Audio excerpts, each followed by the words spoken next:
సిరితా వచ్చిన వచ్చును సలలితముగ నారికేళ సలిలము భంగిన్ సిరితా పోయిన పోవును కరిమ్రింగిన వెలగ పండు కరణిని సుమతి. బద్దెన రచించినటువంటి సుమతి శతకంలోని పద్యం ఇది.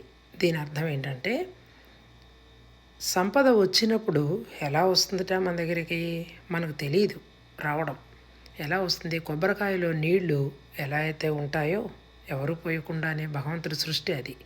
ఆ విధంగా సంపద వచ్చినప్పుడు అంత బాగా వస్తుంది.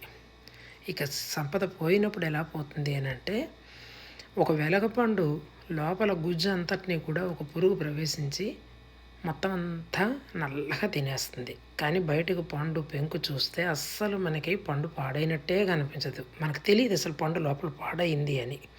అదేవిధంగా సంపద పోవడం కూడా పురుగు పీల్చినటువంటి వెలగపండులాగా పోతుంది. సంపద వచ్చినప్పుడు కొబ్బరికాయలో నీళ్ళలాగా వస్తుంది. సంపద పోయినప్పుడు వెలగపండులోని గుజ్జు ఎలా మాయమైపోతుందో అలా పోతుంది. ఇవి రెండు విషయాలు మనకి తెలియకుండానే జరుగుతాయి. ఇది ఈ పద్యంలోని భావము.